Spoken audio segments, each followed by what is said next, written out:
আসসালামু আলাইকুম। অল বাংলা 24 চ্যানেলের পক্ষ থেকে আন্তরিক শুভেচ্ছা ও অভিনন্দন। এটা একটা হাউসের দৃশ্য আপনারা দেখতে পারতেছেন।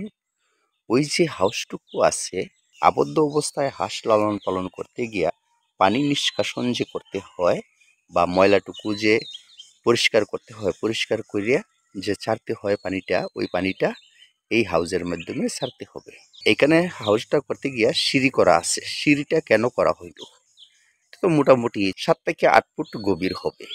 ৭ থেকে যে ৮ ফুট গভীর হবে, এই ক্ষেত্রে যদি সিঁড়ি না করা হয় তাহলে ভেঙে যাওয়ার সম্ভাবনা থাকে। এরপরে নিচে দিয়া ময়লা পরিষ্কার করতেও একটু অসুবিধা দেখা দিতে পারে। ওই বিধায় সিঁড়ি করা হয়েছে। এটার কাজ কিন্তু শেষ হয় নাই। তাছাড়া মোটামুটি একটা রাউন্ড দেওয়া হইছে। এটার মাপটা বলেছিলাম আপনাদের সাথে যে শেয়ার করব। এটার মাপটা হইল ১০ হাত বাই ১৪ হাত। মোটামুটিভাবে একটা মাপ আপনাদেরকে জানানো হলো। পরবর্তী স্টেপে একুরেটভাবে আপনাদেরকে জানানো হবে।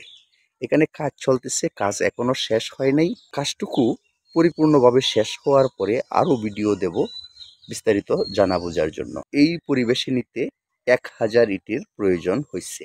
এই কাজটা সম্পূর্ণ করতে গিয়া মনে হয় ১৩ থেকে ১৪০০ ইটের প্রয়োজন হবে বইলা আশা রাখতেছি, বা এরকম একটা আনুমানিক ধারণা হইতেছে। যাই হোক, বিস্তারিতটা পরে আপনাদেরকে জানানোর চেষ্টা করব। কাজটুকু রানিং চলতেছে, দেখতে পারতেছেন ইট আনা হয়েছে এবং কাজ চলতেছে।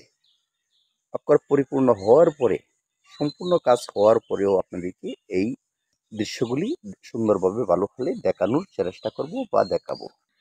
এদিক দিয়ে থাকবে হাঁস, এরপরে এদিক দিয়ে হাঁসের যে ময়লা পানিটুকু এটা নিষ্কাশন করার জন্য ওইখানে এই হাউসটুকু করা হয়েছে।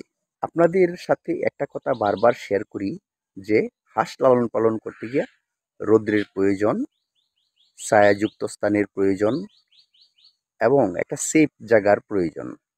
এখানে রৌদ্রও কিন্তু আছে, ছায়াযুক্ত স্থানও আছে। ওই পরিবেশটুকুই আপনাদেরকে দেখানোর চেষ্টা করলাম।